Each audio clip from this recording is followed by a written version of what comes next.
students, how are you all? Okay, fine. Welcome to the today's video. The subject is SS and the chapter is 13. The name of the chapter is India, Location, Geological Structure and Physiography. Okay. India holds a unique position among the countries of the world. India is a country having largest democracy and its culture is one of the oldest in the world. It has the largest democracy in the world. The coordinating attitude of our culture has not discarded any religion, race or people but has accepted them wholeheartedly. Thus, impartiality towards all religions, peoples and races is a peculiar characteristic of India. That is why India has become a cultural confluence. देखिए, जो India जो है उसकी एक अलग ही position है अपने country में और इसमें हम लोग को बहुत ही बड़ी सी डेमोक्रेसी मिली है, फ्रीडम मिला है और कल्चर जो है हम लोग का वो सबसे पुराना है और इस कल्चर में जो भी है वो निकाले नहीं जाते या फिर डिसगार्ड नहीं किए जाते। किसे लेकर? तो कि रिलीजन, रेस या पीपल को लेकर और उसे पूरे दिल से उसे क्या करते हैं, एक्सेप्ट करते हैं। इसीलिए ये इंडिया जो है वो कल्चरल कॉन्फ्लुएंस मीन्स फैलाना अपना, ओके, अपना कल्चर को फैलाना। Even though many natural and man induced disasters have taken place, India had consistently continued her process. The geographical conditions have contributed immensely towards the development and progress of Indian culture.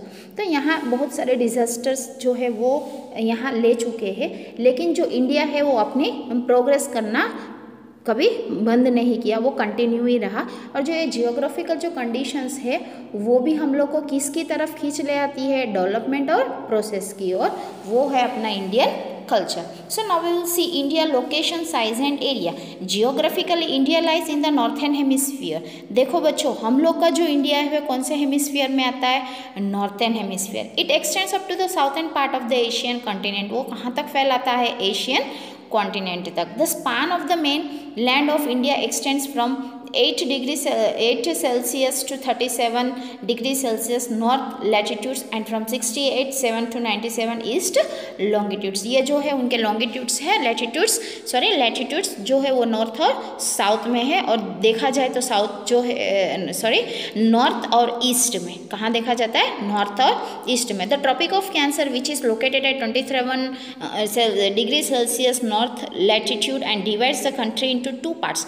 देखिए, passes almost through the middle of the India. In the middle of the India, देखो हमें इसमें दिखाई दे रहा है, in the middle of the India we can see the tropic of cancer. What is the tropic of cancer? तो कहते हैं tropic of cancer which has 23 degree Celsius on the northern latitude. Okay, so it can be divided into the 2 parts. Its northern part is spread more in the east-west direction. तो उनकी जो north की दिशा है वो कहाँ पर ज़्यादा फैलाई है? तो कि ईस्ट और वेस्ट डायरेक्शन में। The great plains and the Himalayan mountain system are located in this part. तो वहाँ तुम लोग को क्या देखने को मिलता है? प्लेन्स मिलते हैं। प्लेन मतलब वो प्लेन नहीं जो खुली जगह, मैदान की बड़ी, और माउंटेन्स जो है वो हमें इस दिशा में दिखाई देते हैं। कहाँ पर दिखाई देते हैं? तो कि ईस्ट वेस्ट डायरेक्शंस में। The area of the south of the tropic of cancer has triangular shape and the tapers towards the south. This is basically a part of peninsular plateau. It includes the eastern coastline plains and the narrow western coastal plains. तो देखिए यहाँ basically हम लोग देखते हैं तो क्या दिखाई जाता है? तो ट्रॉपिक ऑफ कैंसर हैज ये ट्रायंगुलर शेप। कौन सा शेप होता है? Triangular shape. और वो कहाँ पर दिखाई दिया है? Peninsular plateau. कहाँ? Peninsular plateau. चलो यहाँ हम लोग पहले देखते हैं what is the meaning of plateau. Plateau means a flat और a level land situated higher than a plain. Plain से भी ऊंचा लेवल होता है उसका, उसे हम प्लेटू कहते हैं। और पेनिनसुला मीन्स वो एक लैंड मास है जो किससे सराउंडेड है? तो के बाई ए सी, समुद्र के, और या फिर large amount of water, that is called प्लेटू। Okay, समझ में आ गया? पेनिनसुलर प्लेटू। सो ये कहाँ देखने को मिलते हैं हम लोग को? ईस्टर्न कोस्टल प्लेन्स और ईस्ट साइड दिखाई देते। The latitudinal as well as longitudinal extents of India are almost equal which is about 30 degree Celsius, 30 degrees. तो लैटिट्यूडनल और लॉन्गिट्यूडनल जो दोनों है वो दोनों ऑलमोस्ट कैसे है? इक्वल है। और कितने हैं? 30। Okay, the length between Kashmir to Kanyakumari is 3214 kilometres and the weight from the Gujarat to Arunachal Pradesh is 2933 kilometres. तो जो लेंथ है कश्मीर और कन्याकुमारी का वो है 3214 and from Gujarat to Arunachal Pradesh is 2933. There is a difference of 2 hours in a local times between the two extreme places starting from Gujarat in the west up to Arunachal Pradesh in the east due to the longitudinal difference.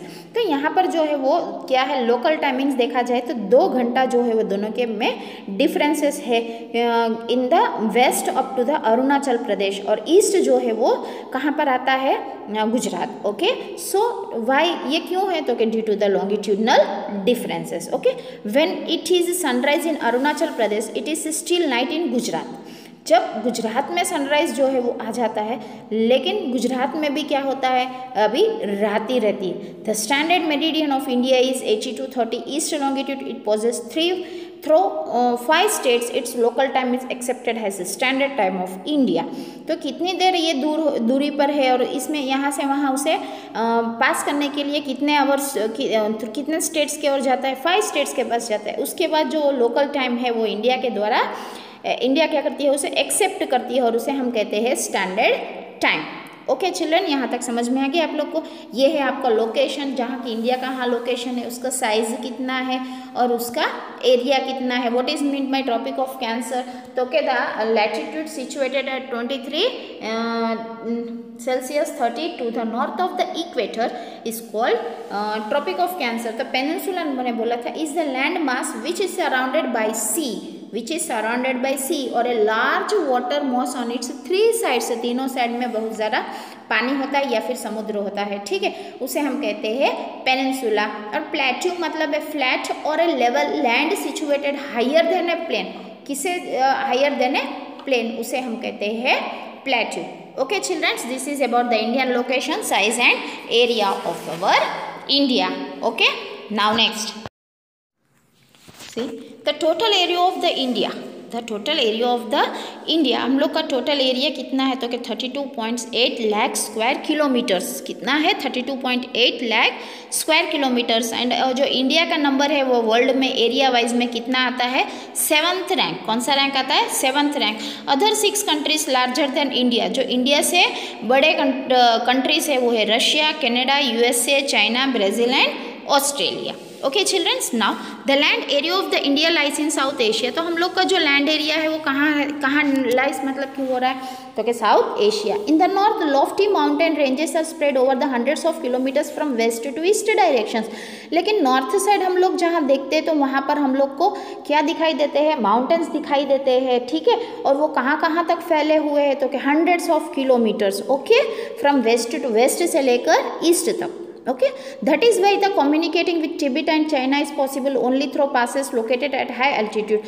इसी के चलते हम लोग की communication जो है वो चल रही है, किसके साथ चल रही है, तिब्बत के साथ और चाइना के साथ. Okay, Bay of Bengal lies to the east, Arabian sea to the west and the Indian ocean to the south of peninsular India. तो बे ऑफ बंगाल जो है वो ईस्ट पर है, अरेबियन सी है वो वेस्ट पर, और इंडियन ओशन हम लोग का जो है वो कौन से साइड पर पड़ता है, south of the peninsular India. The sea is utilised has a waterway. तुम लोग को पता है ना, सी में क्या होता है, वाटर होता है, तो उससे भी हम लोग एक रास्ता बना सकते हैं. कैसे, जैसे कि स्टीमर के द्वारा. Even though the land routes are obstructed by the surrounding mountains, India has accepted all cultural elements arriving from outside and these have merged into Indian society. तो वाटरवे ही नहीं, लेकिन ये लोग के जो माउंटेन्स है उसमें भी वो लोगों ने क्या बनाए हुए हैं, रास्ते बनाए हुए हैं, ठीक है, सराउंडिंग्स द माउंटेन. इसीलिए इंडिया जो है वो सभी कल्चर्स को एक्सेप्ट करती है जो भी बाहर से आता है, और उन्हें किसके अंदर इन्वॉल्व करती है, अपने इंडियन सोसाइटी में. Okay, now India holds A strategic location in the eastern hemisphere and it has a strategic importance also. तो यहाँ हम देखते हैं स्ट्रैटेजिक मतलब क्या, इट मीन्स, तो वो लोग में सी रूट्स और ए रूट्स दोनों होते हैं, उसे हम स्ट्रैटेजिक कहते हैं. So India is in the eastern hemisphere. तो हेमिस्फीयर मतलब यहाँ the equator divides the earth into 2 equal parts, ठीक है. इक्वेटर जो बीच में होता है, ऊपर ट्रॉपिक ऑफ कैंसर, नीचे ट्रॉपिक ऑफ कैप्रिकॉन होता है, याद है. Okay, and each of this parts, ये दोनों पार्ट्स है उसे हम कहते हैं hemisphere. Okay, oceans have contributed immensely in developing mutual relations in ancient times. तो ओशियंस जो है वो लोगों ने बहुत ही अच्छा काम किया है और डेवलपिंग म्यूचुअल रिलेशंस दूसरे कंट्रीज के साथ through in ancient times. India had trade relations with East Africa, West Asia, South Asia and South east Asia since ancient times. तो इंडिया जो है उसके ट्रेड रिलेशन मीन्स उसके बिजनेस के जो रिलेशन है वो किसके साथ है, East Africa, West Asia, South Asia and South east Asia. Okay, ancient time पुराने जमाने में। India had developed cultural and traditional relations with them due to their locations. तो हम लोग की इंडिया ने उन्हें एक्सेप्ट किया है किसके चलते डेवलप्ड में, तो के कल्चरल एंड ट्रेड रिलेशंस, तो उनके लोकेशंस में है जो इसीलिए। No country in the Indian ocean has a long maritime boundary has India has. तो जो बाउंड्री जो इंडिया में इंडियन ओशियन में है उतनी बाउंड्री कोई देश के साथ नहीं है। Due to this strategic locations the ocean is named as an Indian ocean. तो ये स्ट्रेटेजी को लेकर हम इस ओशियन का नाम दिया है इंडियन ओशियन, क्योंकि इंडियन ओशियन जो है वो बाउंड्री में सबसे लंबा है। Location of India crosses the international waterways is also important. India जो है वो इंटरनेशनल वाटरवेज में भी बहुत ही महत्वपूर्ण काम करती है। With the opening of the Swiss canal in 1869 the distance between India and Europe has reduced by about 7,000 kilometres. तो ये स्विस कैनाल, एक कैनाल जो की है ओपन की गई थी 1869 में। तो ये दोनों इंडिया और यूरोप के बीच में का ये रास्ता था। तो जब ये स्विस कैनाल बनाई गई तो उसमें से उनका किलोमीटर जो है वो कितने कम हो गए थे, तो कि 7,000। Sea routes connecting east and South Asia and Australia to Africa and Europe pass through the Indian oceans. तो ये जो सी रूट्स है वो ईस्ट जो सी रूट्स है ईस्ट के वो किसे कनेक्ट कर रहे, south east Asia and Australia to Africa, Australia से अफ्रीका और यूरोप की ओर। The circum African waterway and Suez canal waterways pass by India. तो ये जो अफ्रीकन का जो वाटरवे है और स्विस कैनाल मतलब कि जो उन्होंने एक बड़ी सी रिवर नदी सी बनाई गई है, वो वाटर जो है वो कहाँ से पास होता है, इंडिया से। Canada and USA can be reached through the same waterway via straight of Malacca and the Pacific ocean. तो यहाँ पर ये जो है कनाडा और यूएसए है वो भी वहाँ उस वाटरवे तक पहुँचते हैं। किसके चलते पहुँच रहे हैं ये लोग, तो के स्ट्रेट। तो what is the meaning of strait, तो के small stretch of sea connecting to the larger सी।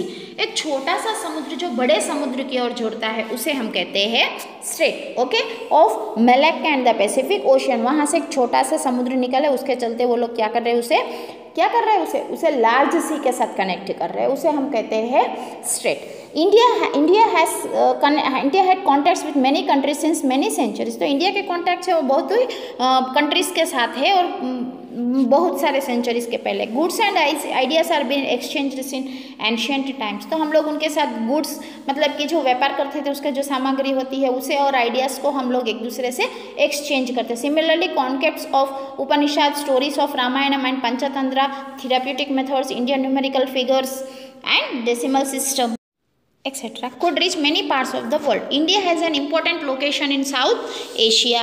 तो ये हम लोग की जो स्टोरी सिमिलरली देखा जाए तो उपनिषद जो है, रामायणम है, पंचतंत्र है, ये सब हम लोगों ने एक दूसरे के साथ क्या किया है, कॉन्सेप्ट में एक्सचेंज किए हैं। और Indian numerical numbers and decimal systems ये सब कुछ, और ये कहाँ पहुँच गए थे, पूरे पार्ट्स ऑफ द वर्ल्ड में। So India has an important location in South Asia. तो इम्पॉर्टेंट है साउथ, जो इनका लोकेशन है वो कहाँ पर है, साउथ एशिया में। There are 29 states, a national capital territory and 6 union territories in India. तो यहाँ देखा जाए तो कितने स्टेट्स है, 29 स्टेट्स है, ए नेशनल कैपिटल टेरिटरी, ठीक है, and 6 union territories in India. कितने states, 29 states and 6 union territories in India. Okay children, यहाँ तक आप लोग का समझ में आ गया। Now next, India has a common land boundary with Pakistan and Afghanistan in northwest, with China, Nepal, Bhutan and in northeast, and with Myanmar and Bangladesh in the east. तो हम लोग की इंडिया जो है उसकी कॉमन बाउंड्री किसके साथ है, तो कि पाकिस्तान और अफगानिस्तान में है, वो नॉर्थ वेस्ट विथ चाइना, और नेपाल जो है वो Nepal, Bhutan north east, okay, and Myanmar and Bangladesh in the east. तो अब हम देखते हैं geological structures. The current physiotherapy of India is the result of tectonic and crustal movements of the earth. तो यहाँ पर हम लोग को किया है, क्या बताया है ये लोगों ने, क्या बताया है, tectonic plate means the heat generated because of the loss of radio activity in semi liquid, okay, in semi liquid rock material in the atmosphere is known as tectonic plate. Okay, tectonic plate, उसे हम कहते हैं tectonic plate. Okay, सो ये crustal movements जब होते हैं तो both constitutive as well as the destructive effects of these movements can be seen. तो यहाँ पर कॉन्स्ट्रक्टिव जो बनाए गए हैं और डिस्ट्रक्ट होते हुए भी हम इसके इफेक्ट्स जो है वो देख सकते हैं। The knowledge about the interior of the earth is very interesting. जो नॉलेज है इंटीरियर अंदर का अर्थ का वो बहुत ही रसपूर्वक है। The crust of the earth floats over the semi liquid rocks of the asthenosphere. जो क्रस्ट है, किसका क्रस्ट है अर्थ का, वो हमें कहाँ दिखाई देता है, तो क्या semi liquid rocks of the asthenosphere. Heat is generated due the radio activity process in the interior of the earth. तो हीट है वो जनरेट होती है, कहाँ पर होती है, तो क्या धरती के अंदर, किसके द्वारा होती है, तो क्या radio active process. It tends to reach the surface of the earth by generating convectional currents. These upward currents break and upper layers into the large pieces which are known as lithosphere plates or tectonic plates. तो ये जो up जाते हैं break, और उसके बाद जो उसके अपर लॉस होते हैं वो क्या हो जाते हैं, ब्रेक हो जाते हैं और लार्ज पीस में फैल जाते हैं, तो उसे हम कहते हैं lithosphere plates. There are 7 major tectonic plates. Major कितने प्लेट्स है, 7 है, तो हम लोग देखते हैं, चलो कौन कौन से हैं। Pacific plate, north American plate, south American plate, Eurasian plate, African plate, Indo Australian plate and Antarctic plate. ये जो 7 है वो प्लेट्स है, लिथोस्फीयर प्लेट्स भी कह सकते हैं हम इसे, और इसे हम टेक्टोनिक प्लेट्स भी कह सकते हैं। At some places this plates are drifting away from each other which are known as divergent place. तो कोई कोई जगह पर ये जो प्लेसेस है वो ड्रिफ्टिंग मतलब कि चेंज हो जा रही है, तो हम इसे कहते हैं divergent place. At some places these plates come closer to each other which are known as convergent plates. What is meant by convergent plates means जहाँ जहाँ ये plates जो है वो दोनों नज़दीक आ जा रहे हैं एक दूसरे के, उसे कहते हैं convergent plates. Due to divergence and convergence process fold and fault take place. तो ये divergence और convergence को लेकर यहाँ एक fault जो है वो उत्पन्न होता है। Due to the movements of these plates over millions of years, shapes of landforms as well as their locations have changed. तो ये मिलियंस, ये प्लेट्स को लेकर बहुत ही मिलियंस ईयर्स के पहले जो लैंड जमीन है उसके जो आकार है वो बदले गए हैं। The process of divergence is responsible for all the tectonic and volcanic activities on the earth. Volcanic means जब गर्म होकर फूट जाते हैं, वोल्केनिक उसे बोलते हैं। Of divergence is responsible for everyone. Okay, ये जो डाइवर्जेंस है वो सभी के लिए रेस्पॉन्सिबल है। Wherever these plates drift away, figures are created within landforms and oceans. तो जहाँ जहाँ ये प्लेट्स जो है वो ड्रिफ्ट हो जाते हैं वहाँ हम लोग, वहाँ क्या उस लैंडफॉर्म में हमें क्या दिखता है, उसके निशान जो है वो रह जाते हैं। The continents situated along this fissures are drifting apart continuously. दो ये कॉन्टिनेंट्स जो सिचुएटेड हुए हैं वो क्या हो रहे हैं, कंटिन्यूसली ड्रिफ्ट हो रहे हैं। Such plates are called divergent plates. उस प्लेट्स को हम क्या कहते हैं, divergent places. Okay children, this is called, ये हम ये जो बोल रहे हैं वो हम लोग का क्या हुआ है, जियोलॉजिकल स्ट्रक्चर्स। ओके, समझ में आ गया आप लोग को। Divergent means a few places the tectonic plates are drifting apart और going away from each other. कहाँ, going away from each other, इसे हम कहते हैं डाइवर्जेंट। और convergent means a few places the tectonics come closer to each other. ये क्या होते हैं, कम क्लोजर आ रहे हैं एक दूसरे को, तो हम इसे कहते हैं कॉन्वर्जेंट। और divergent means tectonic plates are drifting apart, मतलब कि वहाँ से जा रहे हैं, और going away from each other, एक दूसरे से क्या हो रहे हैं, दूर हो रहे हैं, इसे हम कहते हैं डाइवर्जेंट। ओके चिल्ड्रंस, आप लोग को समझ में आ गया। Now we will see another. India was a part of a very vast and an ancient landmass known as Gondwana land. एक बहुत ही एंशियंट लैंड मास है, क्या है, बहुत ही एंशियंट लैंड मास, ठीक है, जमीन जो है उसे हम कहते हैं Gondwana land. This large land mass consist of the present south America, Africa, Australia and Antarctica. तो ये जो अब हम लोग लैंड मास देख रहे हो उसके अंदर हमें क्या कंसिस्ट, मतलब कि क्या क्या प्रेजेंट है, तो क्या, south America, Africa, Australia and Antarctica. Okay, ये Over a period, the Indo-Australian plate started drifting gradually towards north.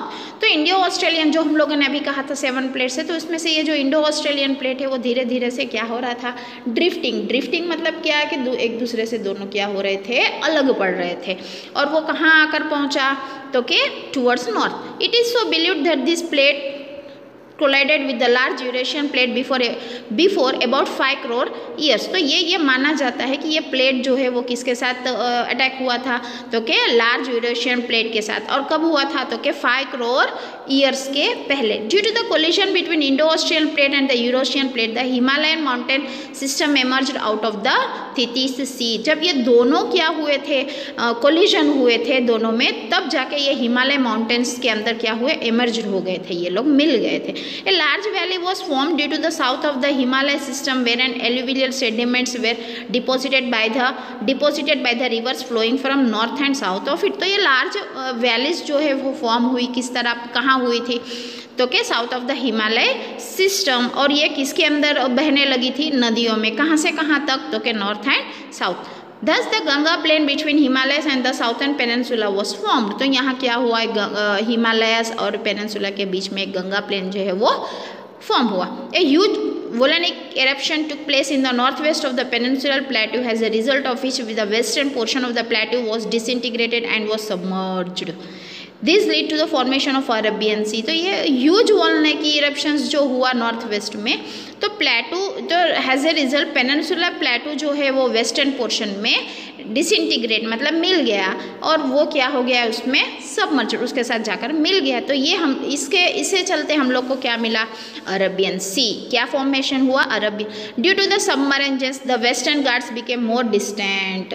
तो जब ये क्या हो गया, सबमर्ज हो गया, उनके साथ मिल गया, तो ये क्या हो गया, वेस्टर्न घाट्स जो है वो बन गया थोड़े डिस्टेंट मतलब दूर हो गए।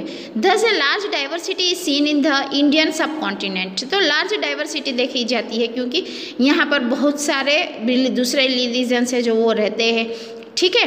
तो इसके चलते हम लोग की डाइवर्सिटी जो है वो कैसी है, large. Lofty mountain ranges are seen in the north. तो माउंटेन्स जो है वो हमें किस दिशा में देखने मिलते हैं, ज़्यादा नॉर्थ में। Many plateaus summits and passes are seen within them. यहाँ पासेस मतलब द वैली और the roads use to cross the mountain, उसे हम कहते हैं pass, PASS, okay. Ganga, Yamuna and Brahmaputra rivers flow in the northern plains. तो हमें पूछा जाए अगर गंगा यमुना जो ब्रह्मपुत्र रिवर्स है वो कौन सी दिशा, कौन से प्लेन्स में फ्लो होते हैं, तो क्या northern plains. There alluvial deposits had formed this plain to adjust in the form have formed this plain to adjust in the form of ghats on two sides of the plateau, and the coastal plains are situated on eastern and western margin. Thus India holds a diversified physiography। तो यहाँ तो जो दो adjust है घाट्स के दो sides, प्लेटू और coastal planes के, वो कहाँ सिचुएटेड हुए हैं, ईस्टर्न एंड वेस्टर्न मार्जिन्स। तो इंडिया, इसके चलते हम इंडिया कहते हैं कि ये डाइवर्सिफाइड फिजियोग्राफी। तो इसके इंडिया के पीछे भी उसकी फिजियोथेरापी बहुत ही लंबी है, जो हम इस यूनिट में पढ़ लिया है ना हम लोगों ने।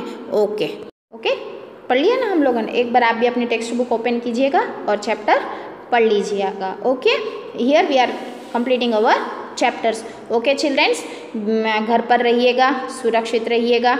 Okay, bye bye, take care, have a good day.